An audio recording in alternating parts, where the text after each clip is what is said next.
All right, we're back, and I'm kind of in a kneeling position over here because I'm trying to zoom this in as much as possible.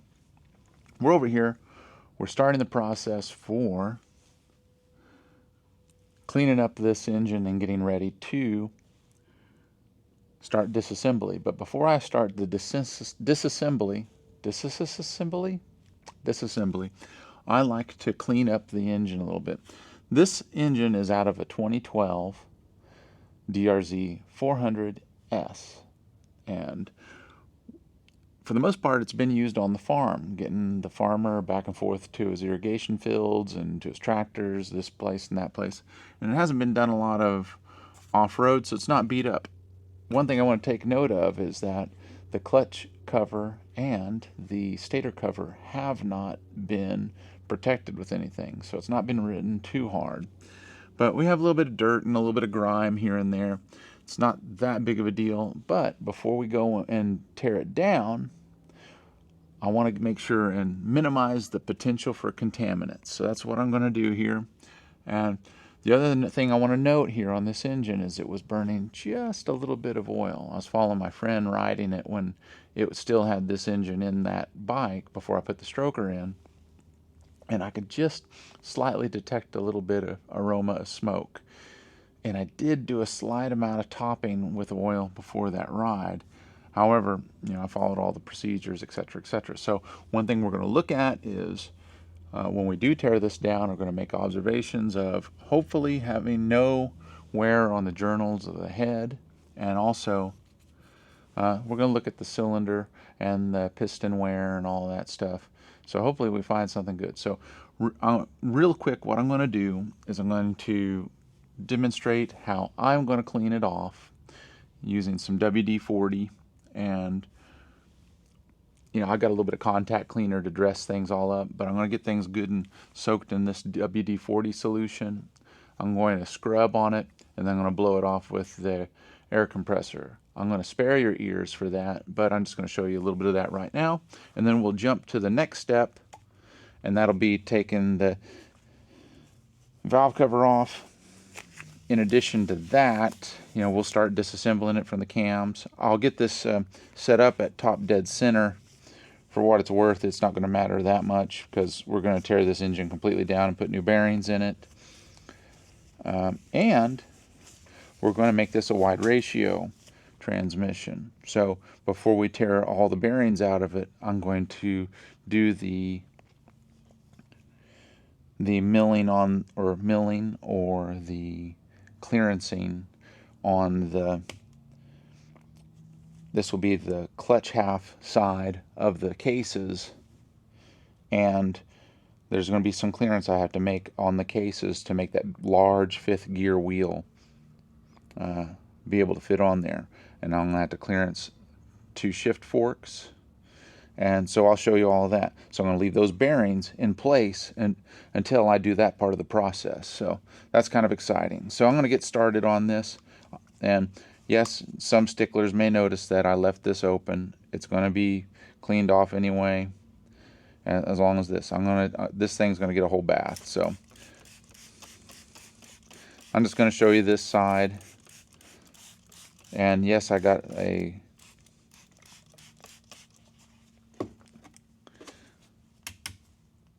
piece of cardboard underneath this. I just serviced the tractors. I'll put a little bit more over here. And so I got 5 gallons of good old Rotella T4, which is what I run in my bikes. If it's good enough for my tractors, it's good enough for my bikes, right? A lot of people might think, oh, that's crazy, Dewey. Well, let's look at the properties for what we're expecting our oil to do for us. Well, obviously they're going to lubricate. That's the dummy thing on it. Well, they have a rating of C, I think it's CH4 or C-4, C something 4. They used to have a rating of SN when they were still rated for gas. But the big thing about it is they are rated for wet clutches, and that's the big thing. We don't have the additives. We don't have the additives in them that'll make the clutch slip. So, slip when you don't want it to. And I couldn't find my good scrubber, but I do have my little pad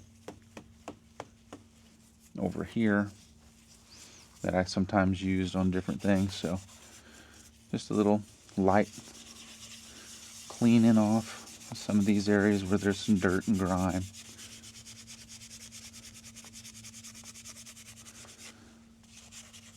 Just kind of cleaning that off because I don't want any more of this than I have to get in with everything else when I'm cleaning it up. Alright, so it's, you know, kind of a halfway look at what we're going to do. I'll just go and show an example here.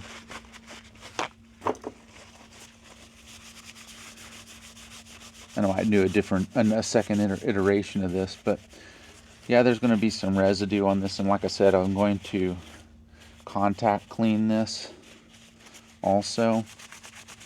But it's just overall going to be a better starting point. So, you know, this is going to be a tedious process, and some people say, well, this is too much. You're going to tear it down and clean it anyway. Well, yeah, I am, but I'm doing this. This is how I'm doing it, not how you might do yours. So here's where we're at now. I'm going to do maybe a few seconds on this video showing the results of that after I blow it off and whatnot. So I'll see you then. Alright, we're back, and I went through as I said I was going to, and what I ended up doing is going through and, like I said, scrubbing everything with the WD-40, blew it off with the air compressor. I've got a great big one over here. I'm at my work, by the way. Things are kind of slow. Thanks, Sleepy Joe. But anyway, I went back through, wiped everything off after I scrubbed it up. And I didn't get it perfect, but that wasn't the objective. The main objective was, and I'm just spinning around here, get a lot of the grime off of it. There was a lot of stuff that I couldn't get perfect on this with all these wires, or the wires from the stator and all that, but I got it to a point where I was really happy with it. The poor chain that was on here was just a roller chain, and it was on its last legs, we'll just say. But there's a lot of that debris, that discoloring that you end up seeing from that. But I ended up getting it overall really clean for what we're going to do with it. I cleaned up underneath it, and I'm pretty happy about it. So the next step that I'm going to be following on is I'm going to start taking the top end off. That's a no-brainer. This is kind of an introduction. So this is going to be our part one here. Even though it's not a huge amount going, be patient with me. I've got a few different things going on. But as I get this work done, I'm going to try to just keep giving parts of this process as we tear down.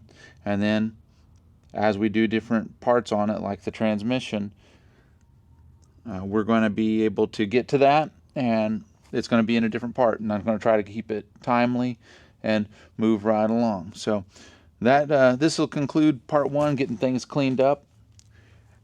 And I'll say thank you for watching, and we'll see you next time. Make sure and like and subscribe so you can follow this process.